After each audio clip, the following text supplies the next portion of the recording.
tonight is the launch of this wonderful book, Talk to Me, which is at the counter, and after the event tonight there'll be a signing. We have a table set up, which is sort of halfway down the room, and that's where Heather will be signing the book afterwards, and we'll usher her out to there.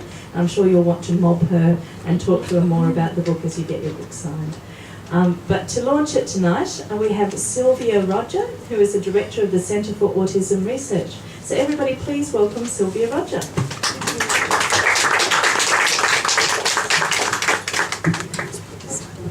Terrific, thank you. Well, first of all, thank you for being here.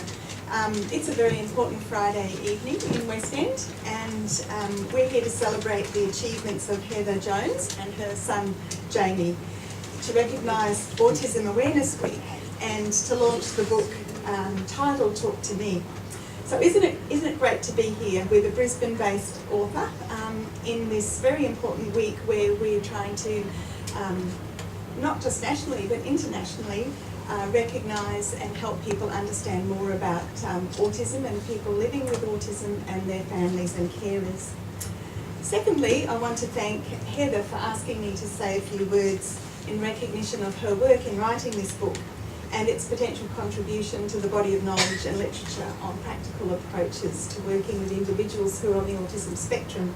And Heather approached me late last year, I think it was now, and gave me the opportunity to read the manuscript when it was still in its final form before the book was actually printed, and it was impressed me a lot, and I agreed very quickly to launch it for her today. So just a few words about autism spectrum disorders, or ASD. This condition we know to be very highly heritable and one of the most significant of the neurodevelopmental disorders. Its incidence is hotly debated, with ranges anywhere, prevalence ranges anywhere from 1 in 68, I heard earlier this week, coming out of the US, to 1 in 100 to 1 in 160, depending on which country you're in, which geographic location you're in, who undertakes the diagnosis, and what diagnostic criteria are used. But what we do know is that ASD is a lifelong condition with an estimated annual cost to the Australian economy exceeding $7 billion. And with an unexplained 25-fold increase in the number of diagnoses in the past 30 years, there are more children with autism spectrum disorders than the combined number of children with cerebral palsy, diabetes, deafness, blindness, and leukemia combined. Hence, ASD is a big problem for our society. And that's where we're very grateful to have funding from the Commonwealth Government to develop the world's first cooperative research centre in living with autism spectrum disorders across the lifespan. And I'd be happy to talk to anyone about that later on tonight. So how do we ensure that individuals with ASD live meaningful, engaged and productive lives? Well, there are many interventions for individuals with varying foci, depending on the age of the person and their stage of the lifespan.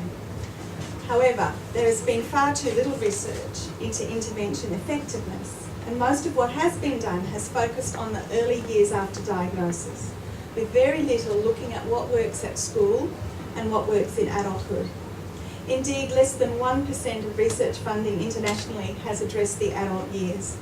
Individuals with autism spend more time as adults than they do as children.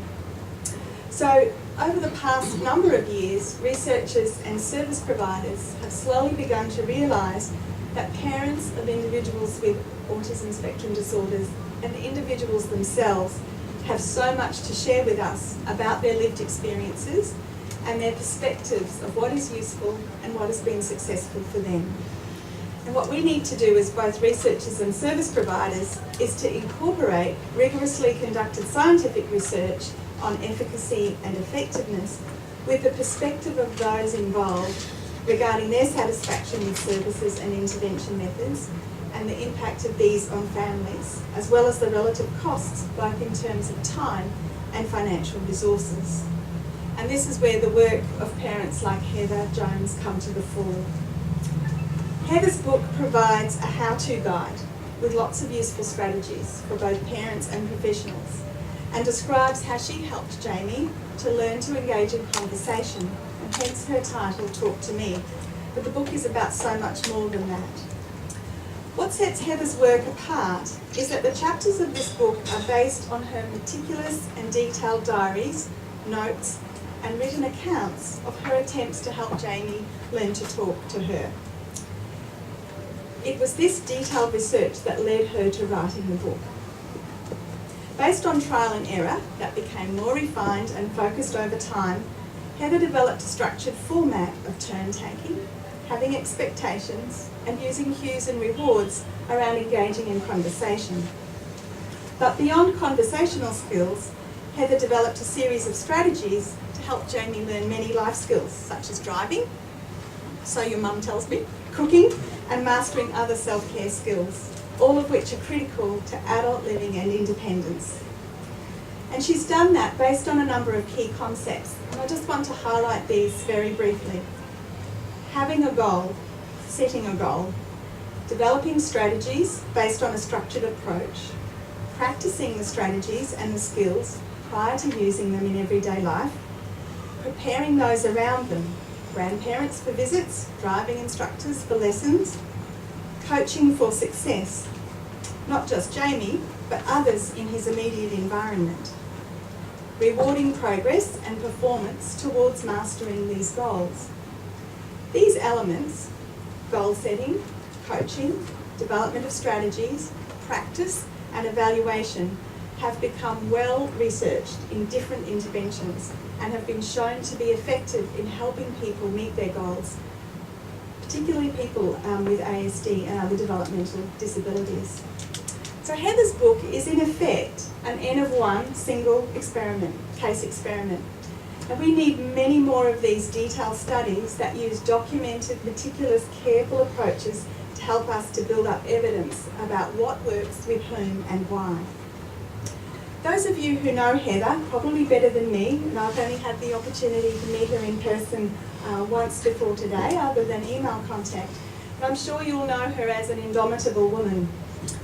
Widowed when Jamie was 5 years of age, after a diagnosis of autism at age 4, she has raised him to be the wonderful young man, a man of peace, that he is today. He drives a car, works at a horticultural nursery assembling crates, is working towards a forklift licence, and lives at home with Heather's Boarders, international students who share their house and provide a ready network of conversation and adult peers for Jamie. Heather is an accomplished author and playwright in the English as a second language area, and now she adds her first foray into autism authorship to her many accomplishments. She has been deliberate, meticulous, and strategic in thinking about what skills Jamie needs to develop and how he can lead a meaningful life. So Jamie, I'm sure you're as proud of your mum as she is of you today.